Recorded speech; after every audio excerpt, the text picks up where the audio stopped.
Okay. Good afternoon. I'm Kevin McMahill. I'm the sheriff of the Las Vegas Metropolitan Police Department. I'm here to provide you additional details on the active shooter incident that occurred on Wednesday, December 6th, 2023 at the University of Nevada, Las Vegas. The event was initiated as a shooting call at 11:45 a.m. The incident occurred in the 4500 block of South Maryland Parkway within the UNLV campus at Beam Hall. You can see the map to my left. Our suspect is identified as 67-year-old Anthony James Polito, P-O-L-I-T-O. He lived in Henderson, Nevada. He had a previous criminal history of computer trespass out of Virginia in 1992. You can see his photo to my left. Polito was armed with a Taurus 9mm handgun. He had brought 11 magazines to the scene with him. 9 loaded magazines were found on his person after the shooting, and you can see in the photo to the left, one of the magazine carriers that was fixed to his body. I'll talk about that here in a little bit. The gun was purchased legally in 2022, and at this point in the investigation, we do not know how many rounds he has fired. The names of the involved University of Nevada, Las Vegas officers will be released by their agency within the next 48 hours. I'm told that that will occur tomorrow. The deceased victims are identified as follows. The first victim, Patricia Navarro Velez, lived in Las Vegas and was a 39-year-old female. Navarro Velez was the assistant professor in accounting who worked in the Beam building on the 4th floor. Che Jung, or Jerry Chang, was a 64-year-old male. He lived in Henderson, and he was a professor of business who worked in the Beam building on the 3rd floor. The third victim in this case, we will not be identifying because the Clark County Coroner's Office has not yet been able to notify the next of kin. And so out of respect for the family, we will wait to identify the third victim until the family is notified. The fourth victim is a shooting victim who's a 38-year-old male. He is currently at Sunrise Hospital, and his condition has been downgraded to, again, a life-threatening position. He was a visiting professor. At this time, it is unknown how long it took for the suspect to find the first victim in the building. All of the deceased victims were located inside of the building and are all faculty members at the university. The following is the sequence of events as we know them right now. On the 6th at 11:45, a citizen called LVMPD communication to report shots being fired on the UNLV campus in the 4500 block of South Maryland Parkway. During several subsequent 911 calls, the location of the active shooter was determined to be at the Frank and Estella Beam Hall, which is right next to the Student Union. There's a map here on the screen next to me. Immediately, we implemented a valley-wide multi-jurisdictional agency counterterrorism action capability, or otherwise referred to as MACTAC response, which headed immediately to the UNLV campus. That's all police jurisdictions, fire and EMS begin to head immediately towards the scene of the incident. Our investigation revealed that the suspect arrived on the campus at about 11:28 a.m. in a 2007 Lexus. We were able to track his vehicle to a parking lot south of the Beam Hall at around 11:30 a.m. Our suspect had exited his vehicle and went to the passenger side of the vehicle, where he appears to begin to put objects onto his waistband. We now know that he then walked north towards the Beam Hall and at one point pauses briefly, turns around, and returns back towards the south parking lot before entering the building on the southeast corner at approximately 11:33 a.m. We now know that at 11:45 approximately, the shots were first reported to dispatch. Shortly thereafter, officers from both UNLV and LVMPD arrived and heard shooting coming from inside the Beam Hall and went in immediately, and I stress without hesitation, to neutralize the threat. The suspect exited the building at around 11:55 and was confronted by UNLV plainclothes police officers, and a gunfight ensued. The suspect was struck multiple times and collapsed to the ground. Officers quickly formed an arrest team and took him into custody. He was deceased at the scene. We're now going to play a video of this shooting scene. And before we do this, I just want to set it up for you very quickly. You will see the suspect come down from over here. There's an officer that believes he's potentially a professor. And there's another officer off screen that you won't be able to see here. We'll talk about him in here in just a couple of minutes. Go ahead, Carlos.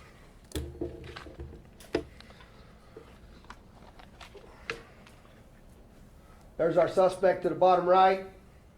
Officer, he pulls a gun. The officer runs away, goes around the side of the car. And the UNLV officer then ends the suspect's actions.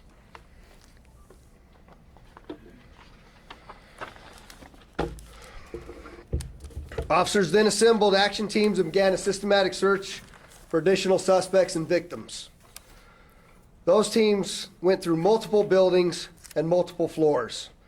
Many times we had to force entry into rooms where students and faculty were sheltering in place. Officers had to escort each one of those rooms of faculty and students to safety. During the search of Beam Hall, 2 victims were located on the 3rd floor. 1 victim was located on the 4th floor, and we believe the 4th victim who survived was on the 5th floor when shot. He got out of the building and was taken to Sunrise Hospital. And I just want to stress to you, we don't yet know the sequence of the shootings. We don't know where specifically, what floor it started at, or which victim was the first victim. We are still piecing together that information. There are no cameras on the interior of the building, so it's taking us more time to understand that. What I found out right before I walked in here is that the victim that was shot on the 5th floor that had walked outside, he was met by 2 Metro police officers, thrown into a police car, driven to an arriving community ambulance, which then immediately took that individual to Sunrise, which probably saved his life. The suspect's vehicle was recovered at UNLV, and after executing a search warrant, we located a dash cam in the vehicle, which allowed us to have a better understanding of the suspect's movements earlier in the morning. Our detectives learned prior to the shooting, the suspect had earlier visited a Henderson post office and sent 22 letters to various university personnel across the country with no return address. We are currently working with the postal inspector and our federal partners to begin processing these letters. We do not know the contents of these letters, and we're working to contact the recipients of those letters. As most of you know, last night LVMPD detectives executed a search warrant at the suspect's Henderson residence, and some items were recovered there.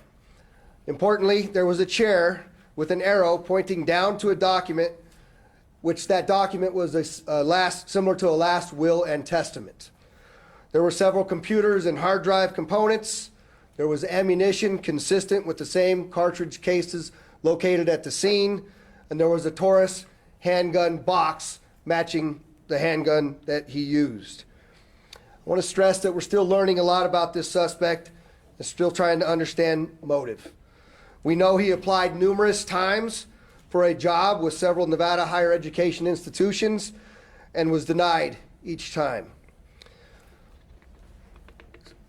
The suspect had a list of people he was seeking on a university campus, as well as faculty from the Eastern Carolina University. We have contacted almost everyone on those lists to make sure that they are all right. We have done that for all of UNLV and all of Eastern Carolina, with the exception of one individual who was on an international flight. We are looking into the suspect's former employees, including Eastern Carolina University, and working closely with local police in those jurisdictions, as well as the FBI.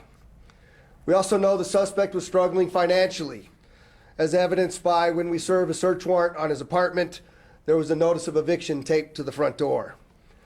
We believe the suspect acted alone, and we have zero indication of any other suspects at this time. Our investigators are still out at UNLV. I also have to say that when first responders, you guys can understand how chaotic this scene was. When our first responders arrived, people were running, people were hunkering down.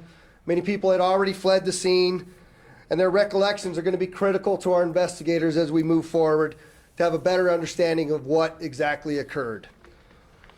So anyone that has information or video of what occurred inside Beam Hall at the time of the shooting or witnessed the officer-involved shooting is encouraged to reach out to the LVMPD Homicide Section at 702-828-3521 or Crime Stoppers at 702-385-5555.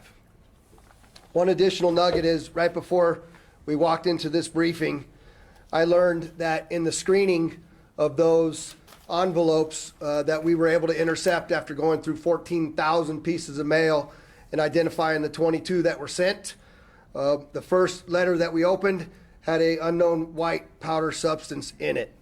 Our armor unit and detectives are out currently processing those envelopes. And what we're asking is that if anybody in the education world receives a letter with a no return address that is taped, we ask you to proceed with caution and contact your local authorities. Of particular attention from the ones that have been addressed are those at Carolina and UNLV. And so with that, I'm going to pause and turn it over to the UNLV Vice President of Public Safety Services and Director of UNLV Police Services, Chief Adam Garcia. Chief. Thank you, Sheriff. Good afternoon. My name is Adam Garcia, Chief of Police for University Police Services, Southern Command. Yesterday, we lost members of our rebel family, and I wanted to extend my deepest condolences to the families of the victims of yesterday's incident, their friends, and our colleagues at UNLV. Our community has suffered an unimaginable loss by this senseless criminal act, and my heart breaks for the victims' families, our students, our staff, our state, and our country. The collective response and the actions of our initially responding officers no doubt saved lives. As the sheriff said, the initial calls began coming into both UNLV dispatch as well as Las Vegas Metro dispatch. The original call received by University Police was 11:44. The first officer on the scene of the incident was there within 78 seconds. Additional arriving units from Metro and UPD then entered Beam Hall, and as you saw in the video, two University Police detectives then confronted the suspect and engaged in a gun battle which neutralized the threat. These two detectives are heroes. They risked their lives in order to save countless others, and as the sheriff pointed out, what could have been a bloodbath. I want to thank Sheriff McMahill and the Las Vegas Metropolitan Police Department, along with all of our regional partners who came to our aid yesterday without question and without hesitation. Henderson PD, Clark County School District, Boulder City, North Las Vegas, Clark County Fire, and all of our emergency medical professionals, as well as our federal partners, the FBI, Marshal Service, ATF, and DEA.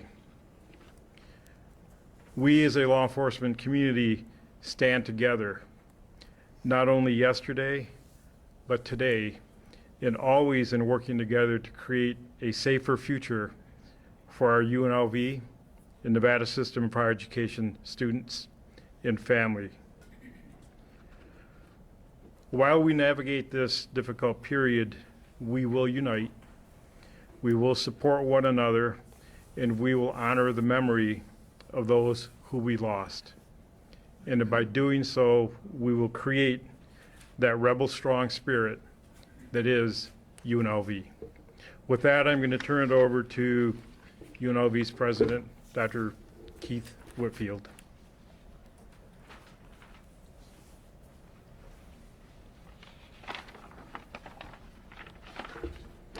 Good morning. I want to first start by saying thank you just does not seem like it's enough for the police officers that rather than running like a normal person would, running away from danger, they ran to danger, and that they made our university safe and clearly stopped a larger tragedy from happening. So I want to start by thanking our university police services. The Las Vegas Metro Police Department showed up in numbers that were so impressive that it gave many people a better sense of safety at a time when it was hard to feel safe. I also want to thank the Clark County Fire Department and the other first responders who selflessly and decisively moved in and made sure that our campus could try to return to trying to be safe again.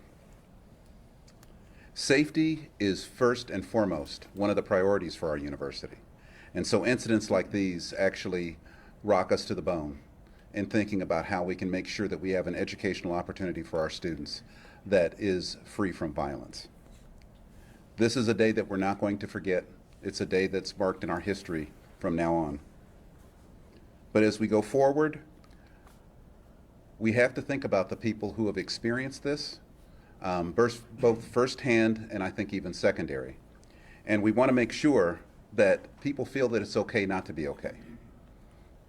That we have provided and made sure that we have services in terms of mental health services and counseling.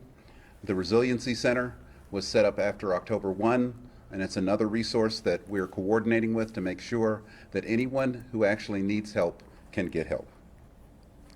I have been absolutely overwhelmed by this city. I'm still relatively new. Sometimes it doesn't feel like that, but in my 4th year, I've always felt connected to this place, but I think now I have a really good reason why. It's because of the incredible support that has been offered to myself and to our university in terms of people, agencies, everything, our hospitality industry, all reaching out to see if they could find out ways to be able to help us at this time. I want to thank all of you all. I want to be able to thank our federal delegates, our Nevada commissioners, senators, assembly people. They've all reached out to try to figure out if there's any way that they can extend a helping hand. I think the helping hand comes in the form of being able to make sure that we stay together as a community. These kinds of incidents are things that can disrupt, erase, and erode the feeling of community. At UNLV, we are a community, but we're a community of Las Vegas and of Southern Nevada and of the state. And so your support is greatly appreciated and very much so needed. Lastly, I will say that moving on in the future, we are working on future plans for the university, thinking about how we will be conducting both final exams, which start next week, and how we can best do those to be able to accommodate people and where they may be and how they may feel. We're also thinking about commencement and other activities that the university is going to be doing. We'll be sharing that information in the coming days and trying to keep people as well informed as possible. With that, thank you very much, and Las Vegas, thank you. UNLV really thanks you. Thank you. And let me introduce, if I could, next up is Commissioner Jim Gibson. Thank you, President. Thank you. And Mr. President, you need to know that this community becomes stronger every time we're challenged. It's terrible that sometimes it takes challenges, even these kinds of challenges, but we are there for you, we're there for your students, we're there for your faculty, and for their families that many of us have been hearing from, as they all were hoping for as much information as they could get.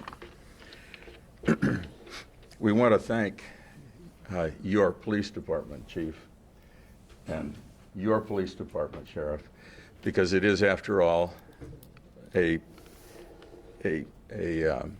fact that the bravery and the response, the timely response, was critical to keeping the loss of life and injury at a minimum. And our hearts go out to the victims of the tragedy and their families. The names of two of the victims have been released. I think one of the things, at least so far, from what you have heard and I have heard, students were not the targets here. And I think it's especially important to this community and to the UNLV family to make note of that fact, that our kids were not at risk, as terrible as the events are. We want to also make you aware that the Resiliency Center that was stood up after 1 October has been learning the lessons of trauma type counseling. It is referred to as trauma-informed counseling from the very day that the Resiliency Center was established. And our hope is that as we work together with UNLV and all of the rest of the community, that we'll be able to push as much of the work in helping this community cope and deal with the tragedy and its effect on them will be handled by and worked through as much as possible our Resiliency Center. Tanil Pereira and her team are remarkably talented, experienced people who have tracked the people that have been counseled by them in a way that informs us on the effects of these tragedies and helps us keep track of the people who might not otherwise appear on anybody's list or be on anyone's mind. Their number is 702-455-2433. The 2433 is also AIDE, so 455-AID, if that's easier to remember. An incident like this touches so many lives, so many hearts. There are people who want to make financial donations, and we have heard from them. In the coming weeks, we will have worked out a way to do that. We have had some discussion with UNLV and with the Resiliency Center and with Barbara Buckley, who is responsible for legal aid and has been kind of at the center of some of that kind of work. And our hope is that there will be information about that kind of action on our behalf coming out of the Resiliency Center soon. And as soon as it is available, we'll get it to you. Thank you very much. Now I would like to introduce Clark County Fire Chief John Steinbeck. Thank you. I'll be brief, but I do want to again give my heartfelt condolences to those affected, and my thanks to UNLV and to our wonderful officers at Metro. I am the Fire Chief, John Steinbeck. I'm also oversee the Office of Emergency Management for Clark County. And so in that purview, that's the Resiliency Center and some of the victim services fall under us. And so exactly what the Commissioner just spoke to, I'll just expand just a little bit on. He gave the phone number. I'll give it again, 702-455-AIDE. But we also have a stood-up website, FAC of southernnevada.org. And let me tell you just some of the brief history, of course, is we built that after 1 October especially for the victims of 1 October at that time. It has then, since then, transitioned to the victims of all need and all crime. And so that way we had it ready for an incident like today. And some of those things that are available are behavioral health referrals, on-site therapists right there at the Resiliency Center.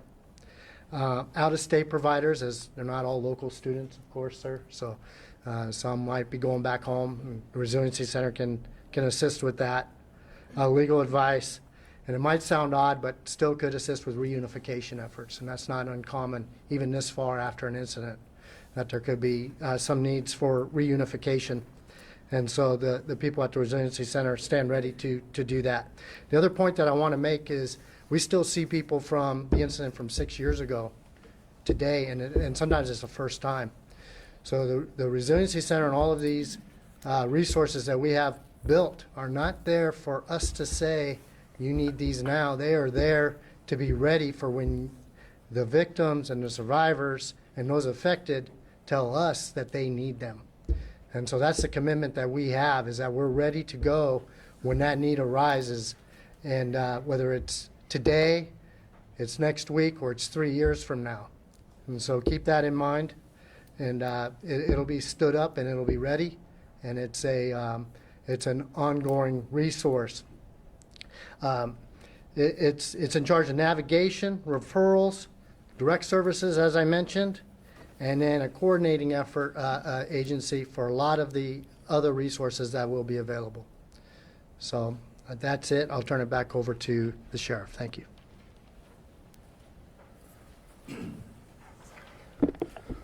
All right, I'll be happy to take some questions. If you would, please just say who you are, where you're from. So. Yeah, I'm with Giselle Lamar. I'm with NBC. Could you specify which lessons were learned during October 1st that you applied to this situation? So the question is, what lessons did we learn during 1 October that we applied to this situation? I think the fire chief and I could both talk at length about this, and maybe I'll let you start with that, John. You want to start with the response to that? I'm happy to, sir. I'll follow up after you. Yes. So again, we could certainly speak to that for hours, but specifically on the response side of it, of course, is the command element, right? So immediately we want to have a unified command as quickly as possible, and also on the operations side. We want to get our rescue task forces engaged as quickly as possible. National average is something like 45 minutes most of the time. They were up and ready and rolling and within 10 minutes. When I say a rescue task force, that is a combined task force between law enforcement and medical providers. In this case, in this jurisdiction, fire department that is trained together and that is ready to go ahead and give those relief efforts and provide medical aid. And so those are immediate on the operations side from the fire department side of it. On the recovery side of it, of course, is everything that we've already started to talk about and to build. Before, we did not have ready to go plans that were in place for victim services, right? No community really does. Myself, the sheriff, others back here, we've gone across the nation now since that incident 6 years ago, that teaching this, that you have to have these resources in play. Well, now we had them in play. They were ready to go, and they're ready to go ongoing. Last time we were building them as we were going ahead and responding. We also learned that recovery starts long before the incident begins, and then certainly during the incident. So while we had the responders there trying to neutralize the subject, trying to take care of those that were injured, and to do everything else that's appropriate during the response side, there's others that are back that are working on the recovery side. And so all of that is an extreme logistic issue. And the last part that I'll certainly talk to, and there's a problem with this one, it'll be a problem with the next one, and it's been a problem with every incident in time, is the control of information. We do have a joint information center. It's very important to us, and it did work very well. There is just so much information that comes across. You know, even myself, as counting right there on the scene, at one point in time, I had the victim count way higher than what we ended up with. And so I'm really grateful that the initial information was wrong, grateful beyond words, but you have to know that that's coming through. Well, at the same time, we got information coming from, you know, everybody with a phone, everybody with that's there on scene, everybody that's out there that's just, you know, using conjecture as to what's happening and also posting that. But we have a joint information center that's in place with the emergency agencies represented. That's through the county as the lead agency. So not only can we control and understand the information, but that information is necessary back to us as well as we're making direct operational decisions and recovery decisions. And so that is just a brief answer to your question, ma'am. I'll turn it back over to the sheriff. I'd just like to finish up by saying that we could really answer that question probably for hours. What I think was most amazing to me was that as the undersheriff and myself and the fire chief and Adam were there on scene and watching the operations of our individuals, there was seamless integration regardless of what kind of uniform you were wearing, what service that you belonged to. There was zero hesitation, and they just executed unbelievably well. And that didn't happen on October 1 nearly as well as it did. And I attribute a lot of that to the Reality-Based Training Center and our mandate to train together as we move forward in the future. And it's only going to get better from here. So, Dana. You said that the officers arrived and went in without hesitation. Are the officers we saw in the video, are those the officers who went in? Did they search for 10 minutes and then come back out? So Dana's asking if the officers that you saw in the video are the officers that went in. Yeah, they did go in the office. We still are not exactly sure the suspect's movements and the officers' movements, and we'll still work on that investigation to determine exactly that. But yes, we do know those detectives went in along with some Metro police officers immediately. And were any of the victims on the target list that you found? No, I said that, I believe, in the briefing, but none of the victims that were on the target list were actually, I'm sorry, none of the individuals listed on the target list became a victim. Sorry. Vanessa Murphy, KLAS. Sheriff, were there any warning signs, any conversations with Polito's friends, family, neighbors, anything like that? So Vanessa's asking if there's any warning signs, any conversations with the suspect's friends or family or anything that we became aware of. Of course, we're scrubbing social media devices, the computers that we seized, all of those things. But prior to the incident, the answer to your question is no. Sheriff Ken Ritter, AP.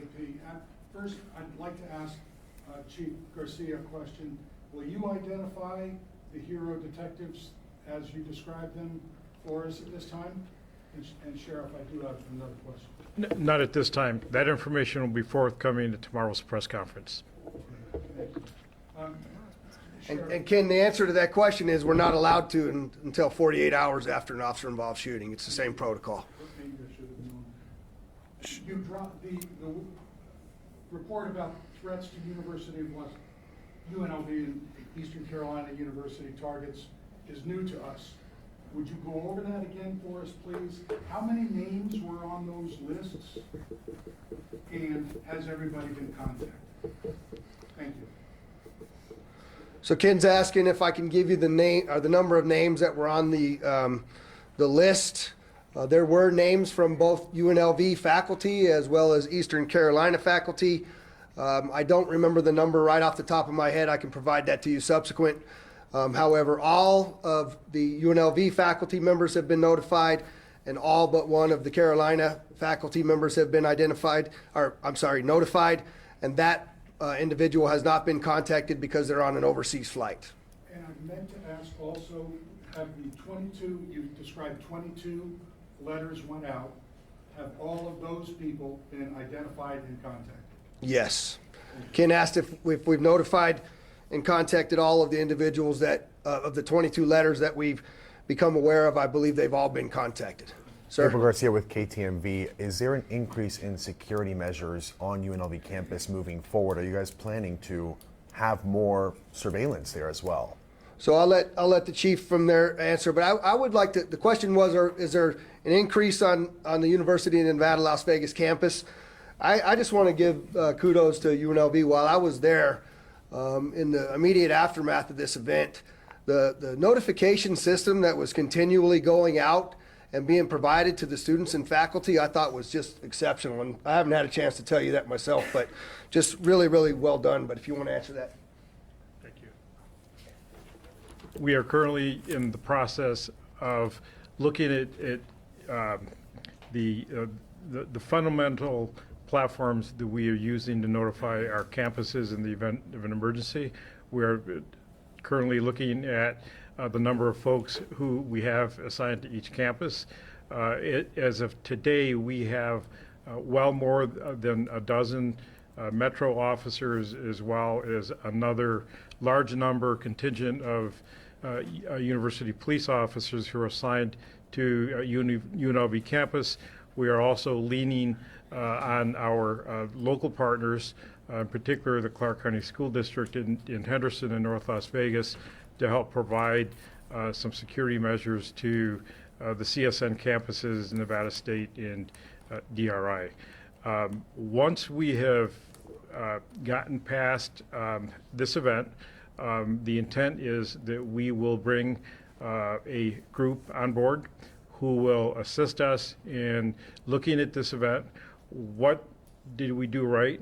What needs improvement? And then will be able to answer the question as to what can we do to improve safety on campus. Thank you. Of course. Hi, Janelle Calderon with the Nevada Independent. This is a question for President Whitfield. What do you think of students petitioning for UNLV to become a closed campus? So the question's for President Whitfield, and the question is, what do you think about students petitioning for UNLV to be a closed campus? Yes, thank you. UNLV is an urban research campus. And as you look across the country, there are some where they have quote unquote closed the campus and others they have not. We're going to be taking a look at that and seeing, because what I hear from fellow presidents is that they don't feel that closing the campus actually ends up becoming a deterrent. When there's an evildoer that wants to get in, and if you have any kind of access to the campus, which we're Las Vegas's university. We have to make sure that we have access for you all to come and go, and to be able to take the enrichment things that come from our fine arts, from the STEM programs for summer, all of those sorts of things. And so, as the chief mentioned, we're going to be taking a look at this incident and seeing if there's other things that we can do. I'll just say that my inclination is not to close the campus, but to see if there's other things that we can do to be able to make sure that we have other safety features in mind. One of the things that I've seen at other urban campuses, and that we do have some now, but I'm sure the chief would not turn down my offer to see if we can put more cameras on campus. And again, we're going to be looking at other kinds of protocols and things. I hate to say a horrible incident like October 1 helped, but it did actually help us think a little bit more about safety. It was amazing to see how our faculty and students actually understood how to basically hide and to be safe. They did that across campus. I think between Metro and our police officers and the fire department went across a 332-acre campus, and it ended up going through all of them, and they found people in places like that. They found me, actually, in places like that. And so there's other things that we can do. That step of trying to close the campus, I think we just have to be cautious to make sure that it doesn't ultimately hurt what our ultimate purpose is, which is to provide a great education and great opportunities for the citizens. Thank you. Sheriff?